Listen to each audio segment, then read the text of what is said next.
உலக பிரசித்தி பெற்ற திருவிழா நடக்கக்கூடிய ஒரு கோவிலுடைய முக்கிய தகவல் சொல்றேன். இந்த வீடியோவை ஸ்கிப் பண்ணாம பாருங்க.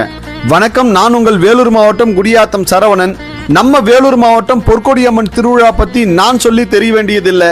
ஆனா நான் இப்ப சொல்ல போற விஷயம் மிக மிக முக்கியமானது. தயவு செஞ்சு வீடியோவை ஸ்கிப் பண்ணாம கடைசி வரை பாருங்க. மாதங்களுக்கு முன்பு மழை பெய்து பொற்கொடியம்மன் கோவில் ஏரி முழுவதும் நீர் நிரம்பிடுச்சு. அதனால சில மாதங்களாக பக்தர்கள் அந்த கோவிலுக்கு போறதுக்கு வழி இல்லாம அவதிப்பட்டாங்க. ஆனா இப்போது ஏரியில ஒரு பகுதி நீர் வற்றி இருப்பதனால கோவிலுக்கு நீங்க வரலாம்னு அந்த கோவில்ல பணிபுரியும் வினோத்குமார் சொல்றாரு. கேளுங்க. அனைத்து பக்தர்களுக்கும் வணக்கம். நம்ம பொற்கொடியம்மன் ஏரி கோயிலில் சமீபத்தில் தண்ணீர் வந்ததா அவங்களுக்கு மெசேஜ் வந்தது. இப்போது தற்போதைக்கு தண்ணி வடிஞ்சாச்சு.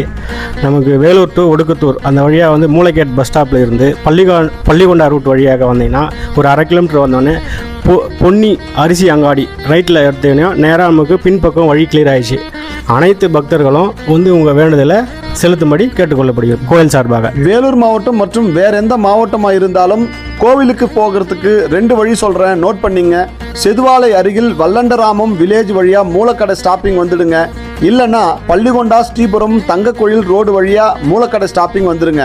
அங்கிருந்து கொஞ்சம் பக்கத்திலேயே பொன்னி ஆர்கானிக் கடை ஒட்டின மாதிரியே ஒரு ரோடு போகுது. அந்த ரோடு வழியாவே கொஞ்சம் உள்ள போனீங்கன்னா நீங்க கோவிலுக்கு போய் அம்மனை தரிசிக்கலாம். அம்மனை பார்க்கணும்னு நினைக்கிறவங்களுக்கு, வேண்டுதலை நிறைவேற்றணும்னு நினைக்கிறவங்களுக்கு ரொம்ப யூஸ்ஃபுல்லான தகவலுங்க இது. தயவு செஞ்சு உங்க ஃப்ரெண்ட்ஸ் அண்ட் ஃபேமிலிக்கு ஷேர் பண்ணுங்க. அப்படியே இந்த வீடியோ பிடிச்சிருந்தா குடியாத்தம் சரவணா பேஜை ஃபாலோ பண்ணிக்கிட்டு ஒரு லைக்கும் பண்ணிடுங்க. மீண்டும் அடுத்த வீடியோவில் பார்க்கலாம். டாடா, பாய் பாய்.